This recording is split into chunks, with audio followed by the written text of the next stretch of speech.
मध्यम निकायत्री धम्मधायात सूत्र। इस सूत्र में भगवान ने दो वारिस के बारे में बता रहा है, धर्म की वारिस और जो भौतिक संपत्ति की वारिस, भौतिक स्वത്ത് की वारिस। तो भगवान बोल रहा है, जो कुछ धर्म मैंने सिखाया तुमको उसका वारिस बनना चाहिए, भौतिक संपत्ति का वारिस नहीं। ये सूत्र मुख्यतया भिक्षुओं का उपदेश है। मैंने ऐसा सुना, एक बार भगवान श्रावस्ती में जेतवन में अनाथ पिंडक का जो भिक्षुओं का वास स्थल है वहाँ पे रह रहा था। वहाँ पर भगवान भिक्षुओं को ऐसा अभिसंबोधन किया, भिक्षुओं जी भगवान। ऐसे उन भिक्षुओं ने प्रत्युत्तर दे दिया। भगवान ऐसा बताया, यहाँ पे भगवान का अर्थ है जो राग द्वेष मोह जिसने ख़त्म किया उसको भगवान बोलता है। भिक्षुओं, आप मेरा धर्म की वारिस बनिए, भौतिक संपत्ति का वारिस नहीं। तुम पर मेरा अनुकंप है, इसलिए मैं ऐसा बता रहा हूँ। किस प्रकार मेरा जो संघ है वो धर्म का वारिस बनता है, भौतिक संपदा का वारिस नहीं बनता। अगर आप मेरा धम्म संपदा का वारिस नहीं बनेंगे, भौतिक संपत्ति का वारिस बनेंगे, तो दूसरे लोग आप पर आरोपण लगाएंगे। इस शास्त्र का जो शिष्य है वो धर्म के वारिस नहीं बन रहा है, लेकिन भौतिक संपत्ति की वारिस बन रहा है। इससे मुझ पर भी आरोपण लगाएगा। इस शास्त्र का जो शिष्य है वो धर्म की वारिस नहीं, भौतिक संपत्ति की वारिस बन रहा है। अगर आप धर्म की वारिस बनेंगे, भौतिक संपत्ति का नहीं है, तो आपके ऊपर कोई आरोपण नहीं लगेगा। ये शास्त्र का जो शिष्य है वो धर्म की वारिस है, भौतिक संपत्ति का वारिस नहीं है। ऐसा होगा तो मुझ पर भी कोई आरोपण नहीं लगेगा। इस शास्त्र का जो श्रावक है वो धर्म की वारिस है, भौतिक संपत्ति का वारिस नहीं है। इसलिए भिक्षुओं, हमेशा मेरा धर्म का वारिस बनिए, भौतिक संपत्ति का वारिस नहीं। मैं इसलिए ये बता रहा हूँ, मुझको तुम पर अनुकंपा है। जब एक भिक्षु बनता है तो क्या होता है, उसको भगवान बुद्ध ने दो तरह की संपत्ति दी है। एक तो धर्म की संपत्ति, वो बहुत मुख्य है, और दूसरा भौतिक संपत्ति। भौतिक संपत्ति का मतलब जो भी उसको जो रहने के लिए, खाने के लिए, पीने के लिए और दवा के रूप में जो मिल रहा है वो भौतिक संपत्ति है। लेकिन उस पर ज़्यादा ध्यान नहीं देना एक भिक्षुओं को। भगवान ने हमको जो दिया है धर्म, उसको ज़्यादा से ज़्यादा इम्पोर्टेंट देना है, वही अपना संपत्ति है, ऐसा समझ करके हमको साधना में लीन रहना है। मेरा श्रावक कैसे धर्म का वारिस बनता है, कैसे भौतिक संपत्ति का वारिस नहीं बनता। अगर मैंने खाना खा लिया, मेरा पेट भर गया और खाना के लिए मैंने मना किया, क्योंकि मेरा जितना भूख है उतना ही मैंने खाना खा लिया, तो अतिरिक्त जो भिक्षान्न है, जो बाकी रह गया, मैं उसको फेंकने के लिए देता हूँ। उस समय दो भिक्षु मेरे पास आया, दोनों भूखा है, भूख की वजह से बहुत थक गया, ऐसा आप लोग समझो।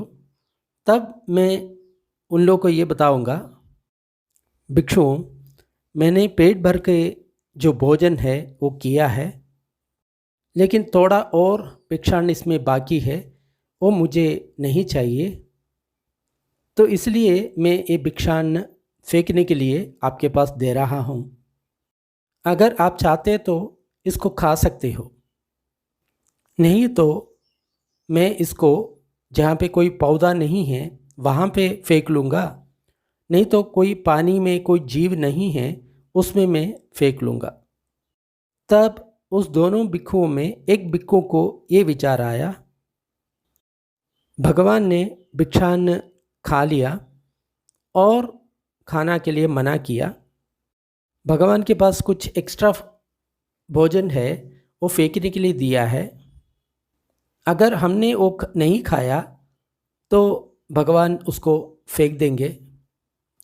लेकिन भगवान ऐसा भी बताया, भिक्षुओं मेरा धर्म का वारिस बनिए, धम्मदायाद, भौतिक संपदा का वारिस नहीं बने।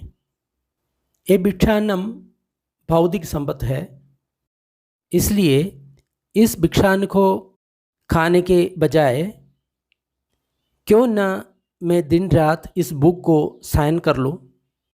इसलिए वो भिक्षु भिक्षान्न को नहीं खाया और भूख को सहन कर लिया। तब वो जो दूसरा भिक्षु है उसने ऐसा सोचा, बुद्ध ने भोजन किया और भोजन के लिए भगवान ने मना किया, बुद्ध के पास कुछ और भोजन है वो भगवान फेंकने के लिए जा रहा है, अगर हमने उसको नहीं खाया भगवान ने उसको फेंक देंगे। अगर मैं इस भोजन को खाऊंगा देन दिन और रात मैं अपनी भूख और कमजोरी पर काबू करके मैं जी पाऊंगा। तो वो भिक्षु वो भिक्षान्न को खा करके दिन रात बिना भूख करके आराम से रह गए। ये भिक्षु भिक्षान्न खाकर दिन रात बिना भूख करके आराम से रह गया, लेकिन इस भिक्षुओं से ज़्यादा पूज्य और प्रशंसनीय भिक्षु वो है जो बिना खाना के भूखा रह गया। जो भूखा रह गया उस भिक्षु ज़्यादा पूजनीय है, ज़्यादा प्रशंसनीय है। ये क्यों ऐसा होता है? क्योंकि इससे वो भिक्षु दीर्घकाल तक अल्पिच्छा और संतुष्टि, तपश्चर्या, वीर्य इसी के लिए वो बढ़ जाता है। इसलिए भिक्षुओं आप मेरा धर्म का वारिस बनिए, भौतिक संपत्ति का वारिस नहीं। तुम लोग पर अनुकंपा है इसलिए मैं ऐसा कहता हूँ। कैसा है एक भिक्षु मेरा धर्म का वारिस बनता है, भौतिक संपत्ति का नहीं। बुद्ध ने ऐसा बताया और बता करके भगवान ने अपने आसन से उठ करके निवास स्थल के लिए प्रस्थान कर दिया। भगवान जाने के बाद सारिपुत्र ने भिक्षुओं को ऐसा बताया, भिक्षु मित्रों, जी मित्र, ऐसा कह करके उन भिक्षुओं ने सारिपुत्र को प्रत्युत्तर दे दिया। सारिपुत्र ऐसा बताया, मित्रों, कैसा है एक गुरु का जो शिष्य है अकेला रह रहा है और अकेला अभ्यास नहीं करता, कैसा है उन लोग अकेला अभ्यास करता है। तो उन भिक्षुओं ने सारिपुत्र को बताया, मित्रों, अगर हमको बहुत दूर तक यात्रा करके सारिपुत्र से मिलकर के इस प्रश्न का जवाब सीखना है तब हम ऐसा करने के लिए भी तैयार है। इसलिए सारिपुत्र स्वयं इसका अर्थ बताने के लिए कृपा करें। आपसे सुनकर के हम इसको याद करेंगे। तब सारिपुत्र ने बोला, मित्रों, ऐसा है तो मैं बता रहा हूँ, आप लोग बहुत ध्यान से सुने। जी मित्र, ऐसा करके उस भिक्षुओं ने सारिपुत्र को प्रत्युत्तर दे दिया। तब सारिपुत्र ने ऐसा बताया, मित्रों, कैसा है एक शास्त्रा का जो डिसाइपल्स है, उसका शिष्य है, अकेला जी रहा है लेकिन अकेला अभ्यास नहीं करता।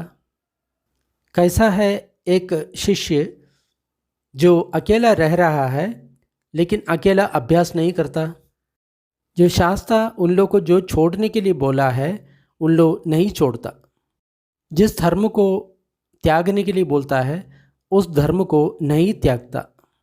उन लोग अमित सुख सौकर्य में जी रहा है, आलसी है, काम नहीं करने में आगे है, अकेलापन में जीना नहीं चाहता। उस समय उन लोग को जो ट्रेन करने वाला जो सीनियर भिक्षु है उन लोग को 3 वजह से आरोपण लगेगा। इन लोग का जो शिष्य है अकेला रह रहा है लेकिन अकेला अभ्यास नहीं करता। यह है पहला आरोपण। शास्त्र ने जो त्यागने के लिए बोला है उन लोग नहीं त्यागता। यह है दूसरा आरोपण। उन लोग अमित सुख में लिप्त है, आलसी है, काम नहीं करने में माहिर है, अकेला रहने में पसंद नहीं करता। यह है तीसरा जो निंदा। उन लोग को ट्रेन करने वाला जो सीनियर भिक्षु है उन लोग को ये तीनों आरोपण मिलेगा। इस अवस्था में मध्यम भिक्षु है और जो जूनियर भिक्षु है उन लोग को भी ये 3 आरोपण मिलेगा। जैसे पहले बताया था उन लोग बहुत सुख भोग में जी रहा है, आलसी है, शास्त्र ने जो त्यागने के लिए बोला वो नहीं त्यागता। इस प्रकार से एक शास्त्र का डिसाइपल है या शास्त्र का एक शिष्य है, वो अकेला रह रहा है लेकिन अकेला अभ्यास नहीं करता। यहाँ पे अभ्यास का मतलब जो ध्यान विधि है, धर्म में जो कुछ उसने सीखा है उसके बारे में बता रहा है। और कैसा है एक शास्त्र का एक छात्रा है, नहीं तो स्टूडेंट है, वो अकेला रह रहा है और अकेला अभ्यास भी कर रहा है। इस शास्त्र का शिष्य वो अकेला रह रहा है, अकेला अभ्यास भी कर रहा है। उन लोग जो शास्त्र ने जो त्यागने के लिए बोल रहा है उसको त्यागता है। उन लोग ज़्यादा सुख सौकर्य में लिप्त नहीं रहता, आलसी नहीं रहता, पीछे से दोष नहीं देता, अकेला रह रहा है। ऐसा है तो जो सीनियर भिक्षु है उन लोग को 3 तरह की अभिनंदन मिलेगा। इस टीचर का जो शिष्य है वो अकेला रह रहा है और अकेला अभ्यास कर रहा है, ये पहला प्रशंसा है। इन शिष्यों ने जो शास्त्र ने त्यागने के लिए बोला है उन लोग त्यागा है, ये दूसरा कारण है। उन लोग ज़्यादा सुख सौकर्य में लिप्त नहीं रहता और आलसी भी नहीं रहता, वो अकेला रहता है। इस समय पर वो जो सीनियर भिक्षु है उन लोग को 3 तरह से अनुमोदन करना चाहिए, प्रशंसा करना चाहिए। इन शास्त्र का जो शिष्य है अकेला रह रहा है और अकेला अभ्यास कर रहा है, ये पहली तरह की प्रशंसा है। वो भिक्षु भगवान जो त्यागने के लिए बोल रहा है उसको त्यागता है, ये दूसरा प्रशंसा है। इन लोग ज़्यादा सुख सौकर्य में नहीं जीता, आलस्य नहीं है, अकेला रहता है, ये तीसरा उन लोग के ऊपर प्रशंसा है।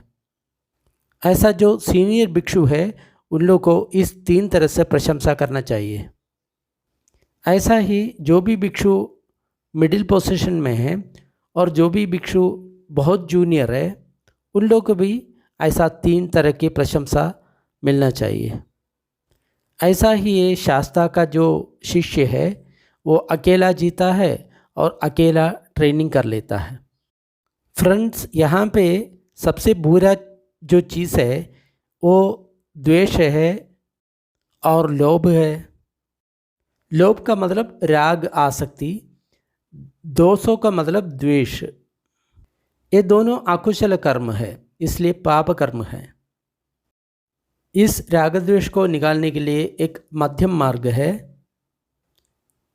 ये मध्यम मार्ग है वो दर्शन देने वाला, ज्ञान देने वाला, शांति देने वाला, वृद्धि देने वाला, संबोधि देने वाला, निब्बाण देने वाला होता है।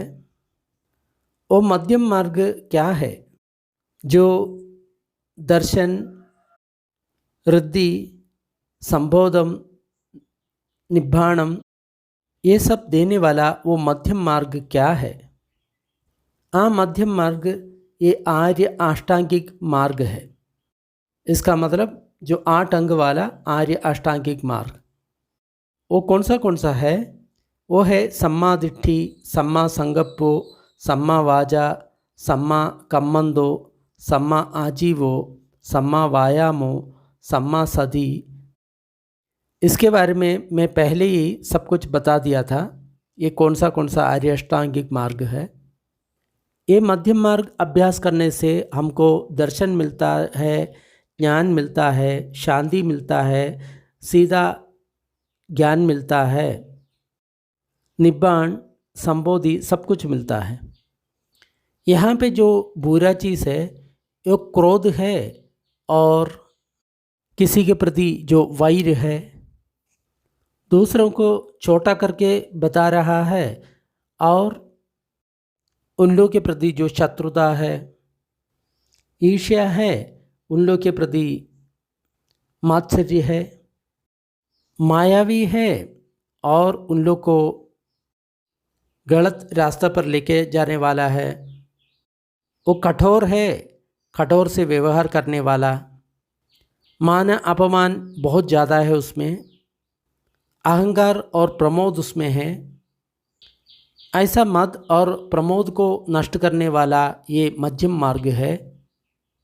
ये मध्यम मार्ग हमको दर्शन देगा, ज्ञान देगा, शांति देगा, सीधा ज्ञान देगा, संबोधि देगा और निब्बाण देगा। ये सब देने वाला मध्यम पटिपदा क्या है? वो मध्यम मार्ग ये 8 अंग वाला मार्ग है। सम्मा दिट्ठी, सम्मा संगप्पो, सम्मा वाजा, सम्मा कम्मंदो, सम्मा आजीवो, सम्मा वायामो, सम्मा सति, सम्मा समाधि। ये है वो मध्यम मार्ग। वो दर्शन देता है, शांति देता है, ज्ञान देता है, संबोधि देता है, निब्बाणम देता है। सारिपुत्र यही बताया था और वो भिक्षु सारिपुत्र के इस उपदेश पर अनुमोदन किया।